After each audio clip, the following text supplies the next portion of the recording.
Hello, this is Dr. Grande. Today's question is, can I analyze the case of the 3 fans of the Kansas City Chiefs who died in a backyard? Just a reminder, I'm not diagnosing anybody in this video, only speculating about what could be happening in a situation like this. If you enjoyed this video, please like it, subscribe to my channel, and consider supporting me on Patreon. I will put the link to Patreon in the description for this video. First, I'll look at the timeline of the incident, then offer my analysis. On Sunday, January 7, 2024, 3 men made their way to a house in Kansas City, Missouri to watch a football game where the Kansas City Chiefs defeated the Los Angeles Chargers. The men were 38-year-old Ricky Johnson, 37-year-old David Harrington, and 36-year-old Clayton McGeeney. The 4-bedroom house where they were visiting was rented by a 38-year-old friend of theirs named Jordan Willis. A 5th man was in attendance as well, 37-year-old Alex Weimer Lee. He was also friends with the other men at the party. After the football party, Ricky, David, and Clayton went missing, which was noticed by their family members. On Tuesday, January 9, 2024, 2 days after the party, Clayton's 34-year-old fiancée went to Jordan's house to look for Clayton. After arriving, she found David Harrington dead on the back porch. He was seated in a lawn chair. The police were notified. They found the bodies of Ricky and Clayton in the backyard. So all 3 men, Ricky, David, and Clayton, were dead at the house rented by Jordan Willis. The police knocked on the front door. Jordan answered in his underwear while holding a wine glass. He told the police that he had no idea the men were on his property. He just woke up. This seems unusual considering this was 2 days after the party. According to Jordan, when he went to bed on the night of January 7, Ricky, David, Clayton, and Alex were still in the house. Alex told the police that all 4 of the other men were there and awake when he left Jordan's house at around midnight. The men were watching the TV game show Jeopardy! This conflicts with Jordan's story. The police indicated that there was no sign of foul play at the scene, and they are not running a homicide investigation. This is simply a death investigation. On February 1, 2024, an early toxicology report was leaked to the media by the family members of the men who died. It indicated that the men had cocaine, fentanyl, and THC in their systems. The level of fentanyl was 3 times the lethal level. Fentanyl is often mixed with cocaine by illegal drug manufacturers and distributors.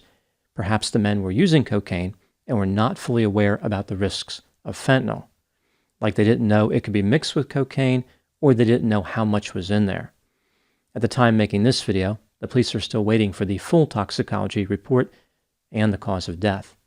They continue to maintain that there is no indication of criminal activity. Now moving to my analysis. Here are my thoughts on a few areas that stood out to me in this case. Item number 1. The 5 men involved in this incident had been friends for many years. Jordan Willis was an HIV researcher. Reportedly, he checked into a substance use rehabilitation facility after the incident. Alex Weimer Lee was a flooring contractor.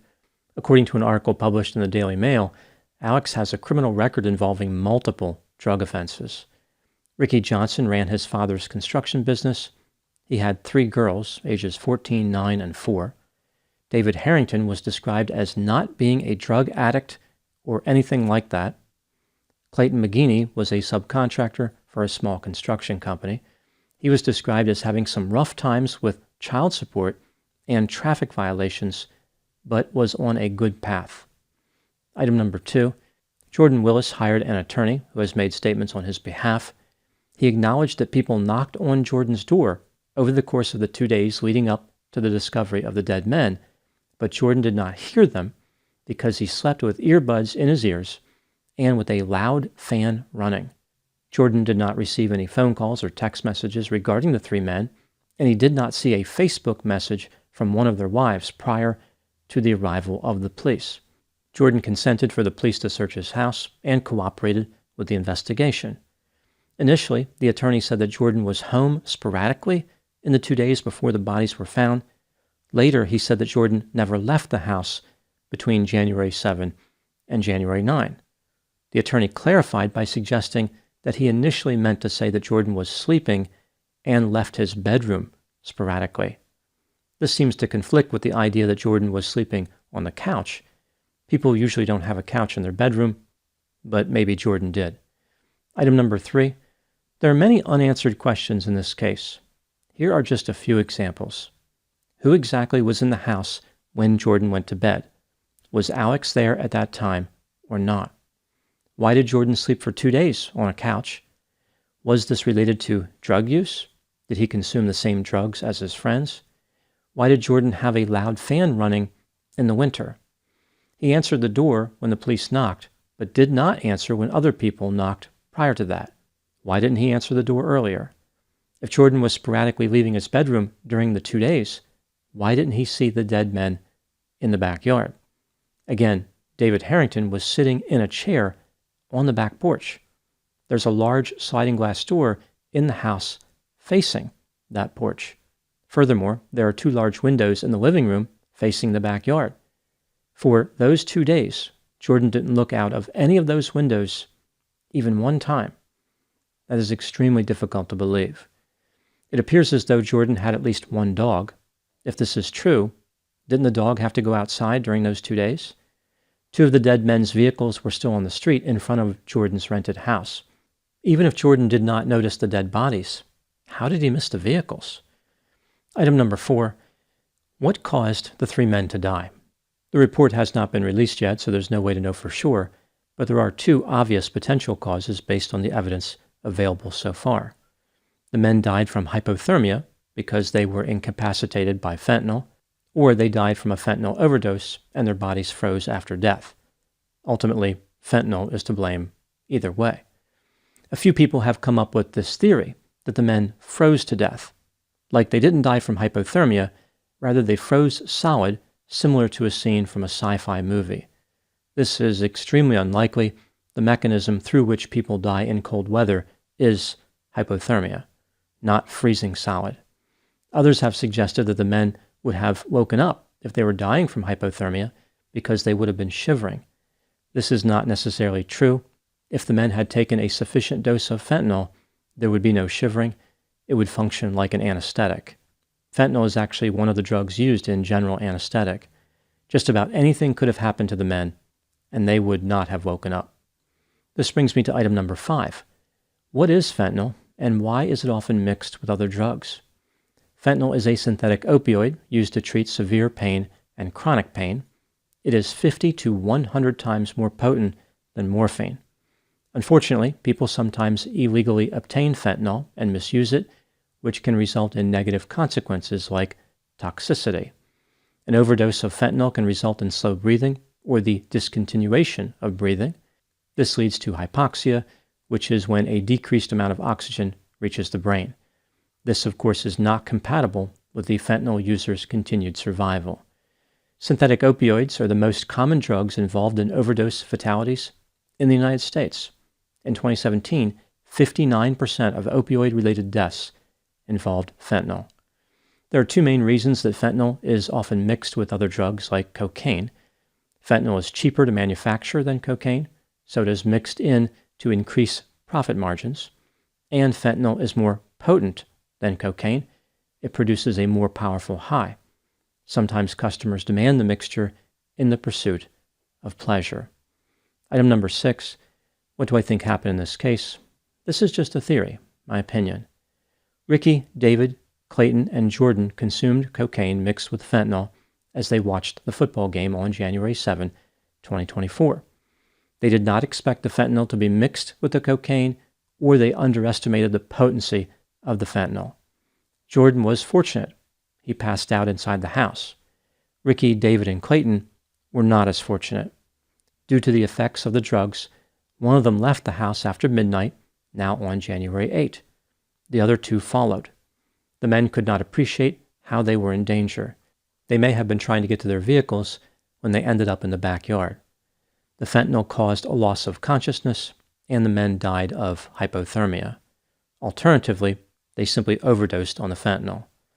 I think that Jordan was a victim in this case, not a perpetrator. He just happened to survive because he stayed inside or because he did not overdose. Jordan may have checked into a substance use rehabilitation facility because he was aware of how much danger he put himself in. Like this was a wake-up call. Whoever sold the drugs to the men could be in a lot of trouble, but it's going to be challenging for the police to identify them. I think it is reasonable to believe that Jordan knows how the drugs were obtained, but he's not going to say anything now that he has an attorney. Some have suggested that the police should take a closer look at Alex, especially considering his reported criminal history. He has an attorney as well, and I would be surprised if his attorney allows him to make any statements. Regardless of who may or may not be held criminally responsible in this case, it seems clear that Ricky, David, and Clayton unwisely used illegal drugs and suffered horrible consequences. Now moving to my final thoughts. Some people have insisted that this case is mysterious because the 3 men who died were good people. Therefore, they would not use drugs.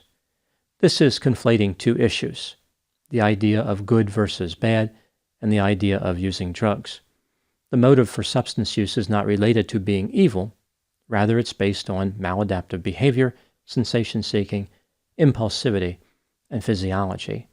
The tragedy in this case brings up the question, why do so many people risk their lives with illegal substances? There's no easy answer to this question, and there are many different theories. But here's an observation that I have made throughout my years as a counselor that speaks to how difficult it is to fight addiction.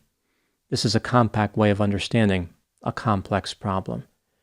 To a substance user, a drug of choice is simultaneously the best thing that ever happened to them and the cause of unbearable misery.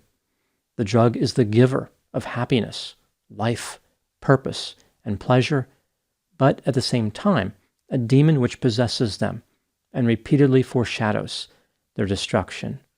The relationship with the drug is the greatest romance tragedy imaginable, a tale of fatal ambivalence, whereby the user soars confidently into the sky before horrifically crashing to the ground.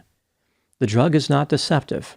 It clearly communicates both the potential for joy and the potential for pain. One could argue that the price is literally and figuratively listed on the package clearly. The honesty is so brutal that ultimately the substance user must accept responsibility. Some may argue that the practice of mixing fentanyl with cocaine violates this principle that the drug is not deceptive, but generally speaking, substance users know the risks. Some may get caught off guard, and perhaps that is what happened in this case in Kansas City, but many substance users are all too aware that someday their drug use will cause a negative outcome up to and including their demise. For them, it is the cost of pursuing ultimate bliss, and many are more than willing to pay the stated price. Those are my thoughts on the mysterious deaths in Kansas City. Please put any opinions and thoughts in the comment section. They always generate an interesting dialogue. As always, I hope you found my analysis of this topic to be informative. Thanks for watching.